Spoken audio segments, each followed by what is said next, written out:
Nesse vídeo nós vamos procurar entender como se forma o pensamento pentecostal no Brasil, que é largamente adotado pelas igrejas como a Assembleia de Deus, a Igreja de Cristo no Brasil, a Igreja Pentecostal de Deus e a Congregação Cristã do Brasil, majoritariamente, dentre outras.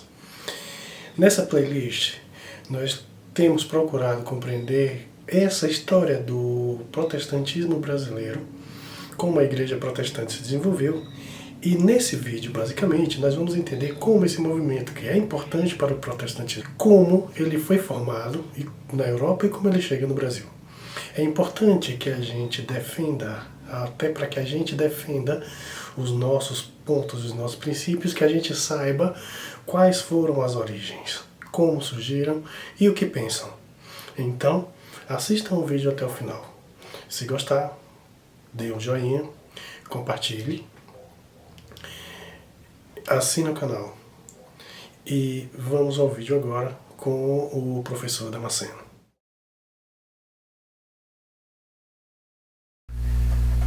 Bom, acabei cometendo uma barbeiragem, mas vamos lá. Então, continuando a discussão, a gente poderia dizer que o movimento pentecostal, como disse, de forma arbitrária, a gente poderia situar no século XVIII com Wesley, um anglicano inglês, e fique claro que o anglicanismo é um dos resultados, um dos desdobramentos da reforma, e ele tem um ideal, de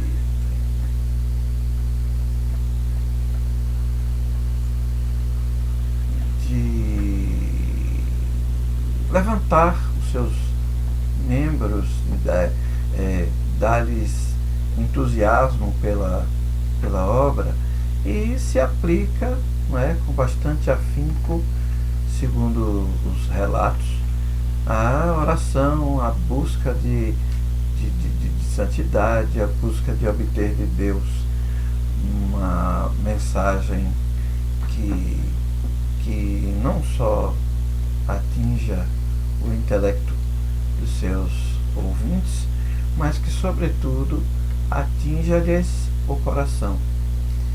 E a mensagem de Wesley, ela extrapola os limites fronteiriços da Inglaterra e acabam por ser levada por discípulos até outros lugares, inclusive os Estados Unidos. 1 ou 2 anos depois do seu falecimento, ainda no final do século XVIII, nasce o Charles Finney, que se torna, para alguns historiadores, o precursor, digamos assim, de todo do movimento pentecostal nos Estados Unidos, E são várias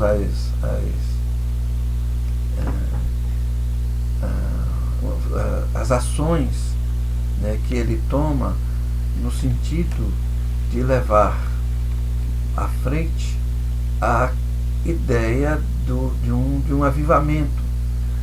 Nós chamaríamos tanto o Wesley, John Wesley, o chamado pai da igreja metodista, ou dos metodistas, quanto o Finney, como, entre outros, como é o nome dele, o Spurgeon e tantos outros, o Jonathan Edward e tantos outros, avivalistas, pregadores com além de uma excelente oratória, mas sobretudo com uma capacidade, um carisma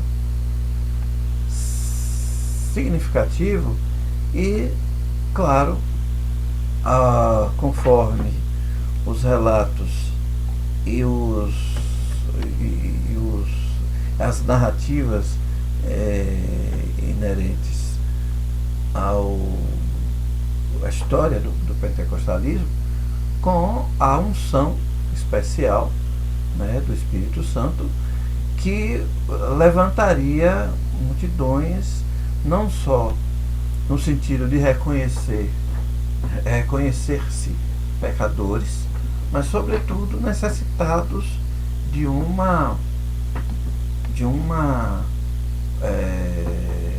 bênção, entre aspas, especial, que os capacitasse espiritualmente para levar adiante a mensagem.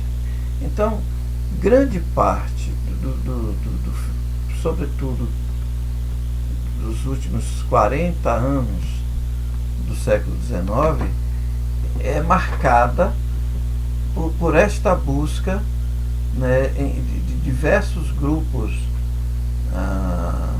protestantes tradicionais por esse avivamento. Então, temos grupos que se reúnem em busca de avivamento, de santidade, né, de uma vida mais dedicada à obra de evangelizar e tal, e que acabam, digamos, vivenciando as experiências avivalísticas que, digamos, prenunciam, ou que se colocam como prenunciadoras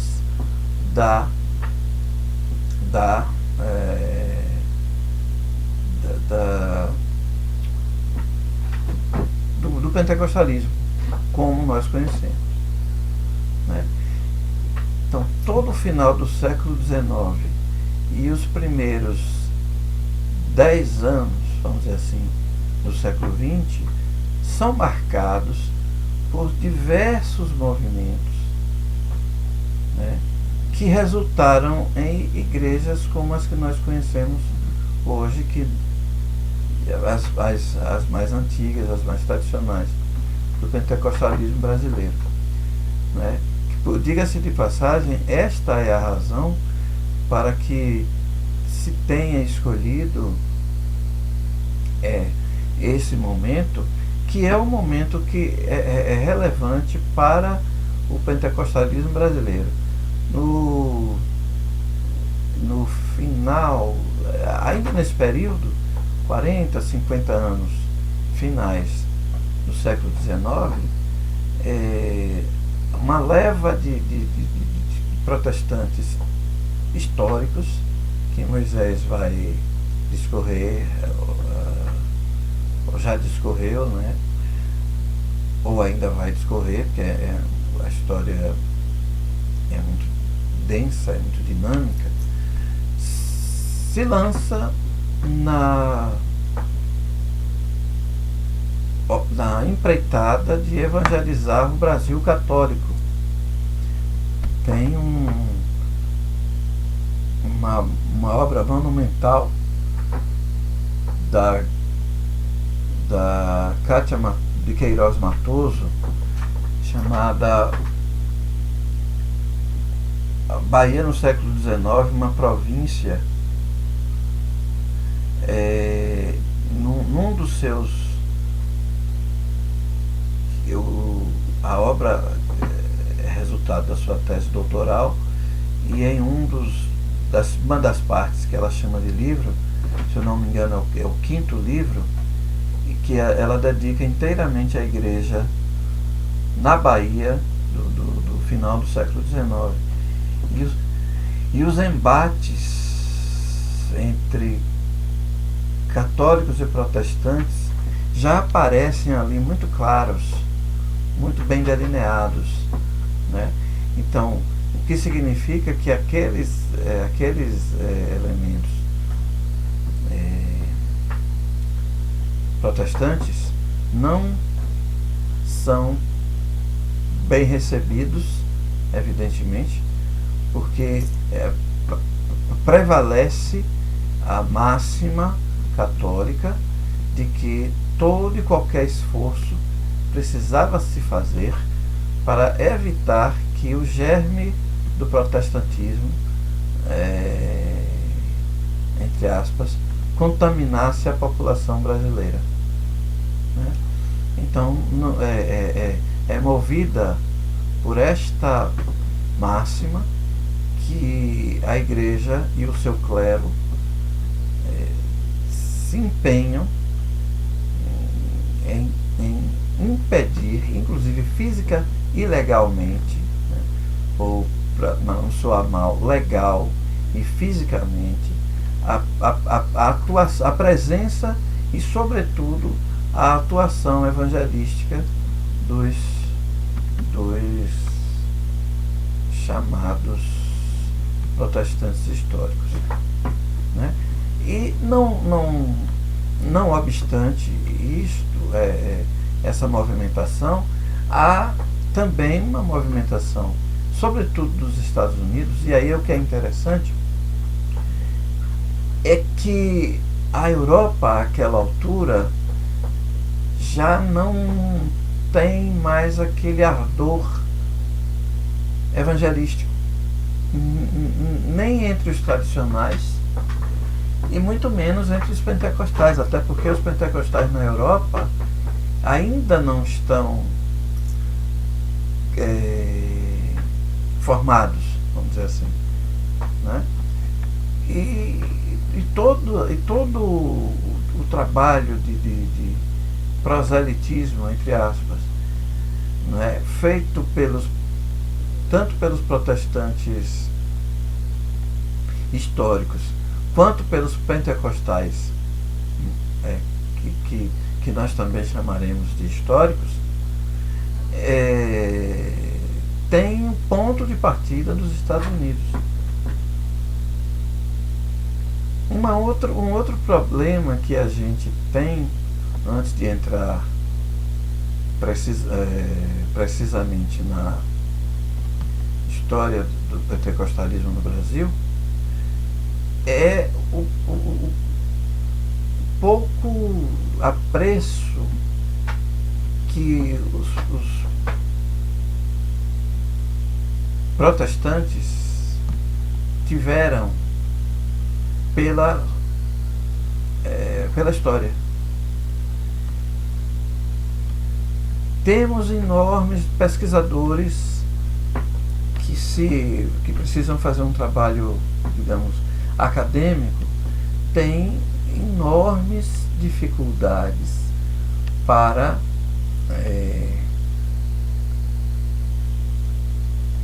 escrever, analisar, conhecer a sua história, porque o descuido, o descaso com a história por parte dos protestantes e especificamente por parte dos pentecostais é alguma coisa impressionante. Lia um material que o Mais Jovem apresenta na AMPU de 2018 sobre a Igreja Batista Novo Horizonte, em São João de Meriti, e em dado momento ela diz, Pamela, né, o nome dela, em dado momento ela diz que boa parte, e é uma igreja nova, é uma igreja de 40 anos, 50 anos, uma igreja de 50 anos, ou seja, fundada em 1968. Aí ela diz que devido a diversas reformas, mudanças nas lideranças, boa parte das atas e demais documentos históricos da igreja se perderão. Se perderão. Então, o acadêmico, seja ele crítico ou apologeta do protestantismo no Brasil, para ficar só no nosso espaço, terá imensas dificuldades em construir uma história que não seja a mera história laudatória, não é? de aplausos, que tal pastor fez, que tal diácono aconteceu, que tal irmã doou o terreno para a construção do templo do Senhor, né? Então há uma dificuldade muito grande em se adentrar a história do protestantismo como um todo e do protestantismo no Brasil em geral. Com um dado especial para os pentecostais, que reside no fato de que, ao chegar no Brasil, eles cativam, né, as pessoas que aprendem a ler, por exemplo, com a Bíblia ou na Bíblia, que no máximo tinham a formação escolar elementar. E a grande maioria, inclusive de pastores, não tinha qualquer formação elementar. Então, a formação era na prática. Não havia as Assembleias de Deus, por exemplo, que é a denominação pentecostal mais longeva e mais expandida no Brasil inteiro. Ela só reconhece os cursos de teologia como necessários para a formação das suas lideranças pastorais nos anos 60, assim mesmo depois de muito embate, depois de muito debate. Quem quiser ver isso, tem lá o Mensageiro da Paz dos anos 50 e 60, que está cheio, está pleno desses debates. E esse jornal da Assembleia de Deus está devidamente digitalizado na internet. Quem quiser é só acessar. Então, evidentemente que eles não teriam o cuidado de escrever, de documentar, não é? A não ser as biografias, as autobiografias, que no mais das vezes laudam, não é, seus feitos, mas, por exemplo, não apontam as dificuldades, os defeitos, os problemas, as idiosincrasias.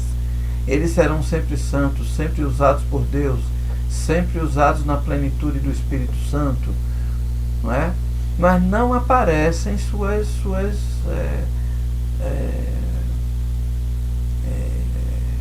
faces humanas, né? Que, embora cheios do Espírito Santo, são homens, são pessoas humanas.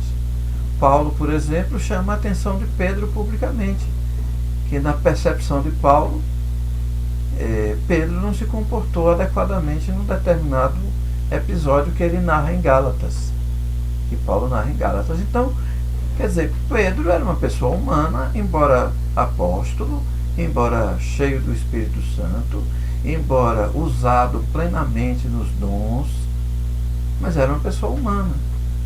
Então,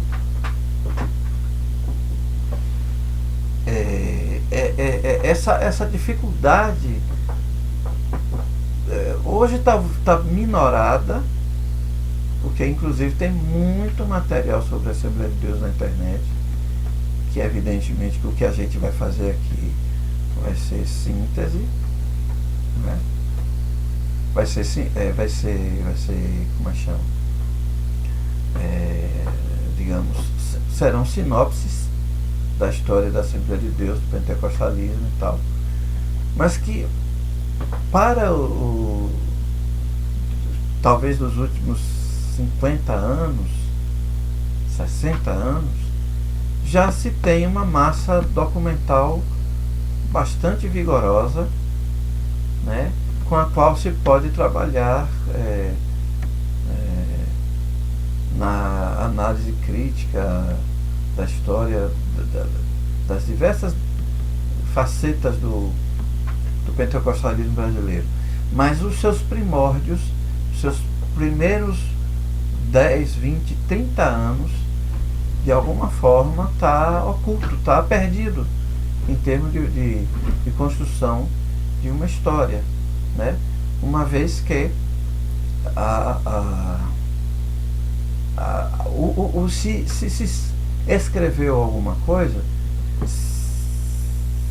se foi produzida algum panegírico, né?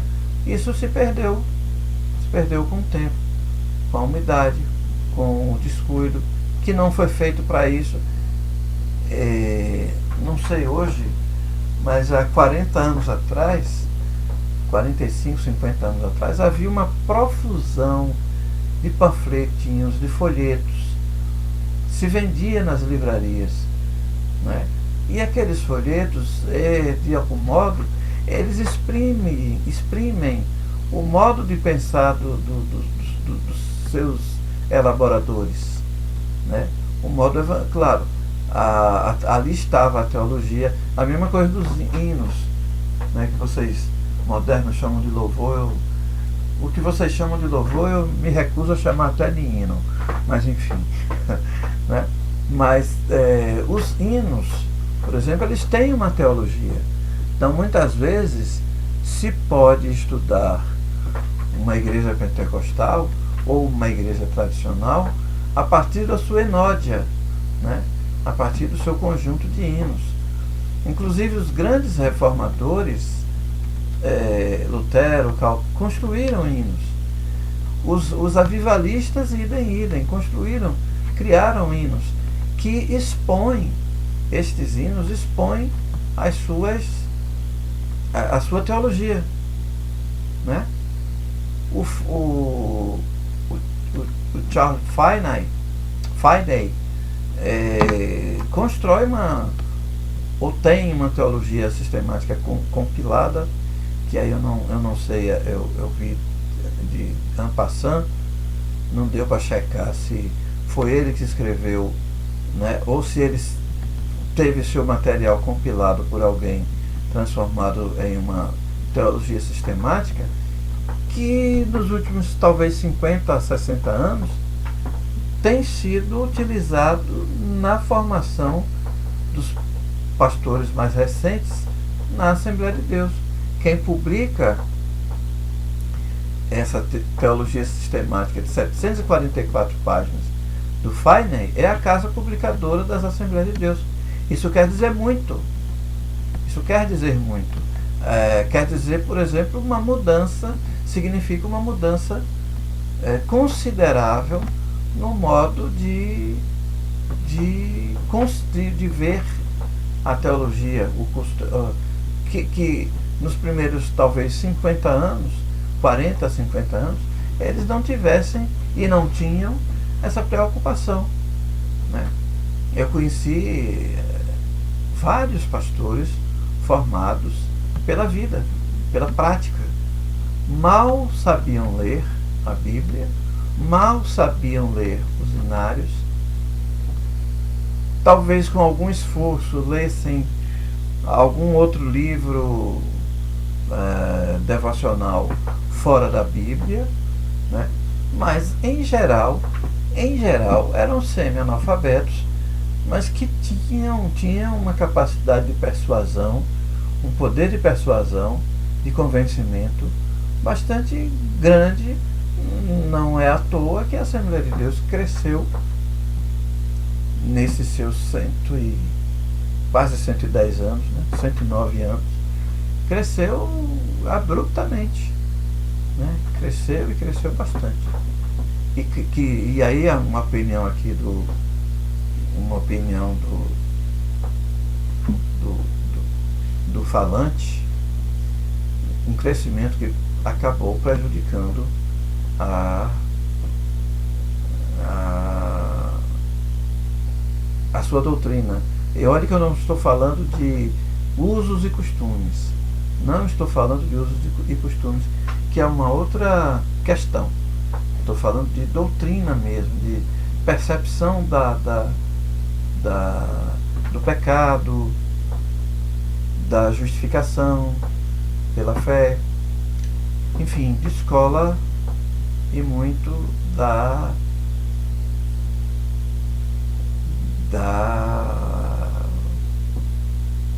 teologia bíblica, eu diria. Bom, fico por aqui. Já tem mais, considerando o pentecostalismo que vem pelo Brasil, para o Brasil, né, e que se consolida na Assembleia de Deus, na Cristã do Brasil, na Igreja de Deus no Brasil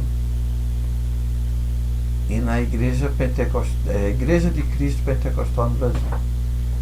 Então essas que vão desde 1910 até 1937, que é a primeira grande fase que eu considero, né, a primeira grande fase do pentecostalismo no Brasil. Um abraço a todos, até a próxima. E se você gostou do nosso conteúdo, não se esquece de se inscrever no canal, deixa o seu like, ativa as notificações e nos siga nas nossas redes sociais.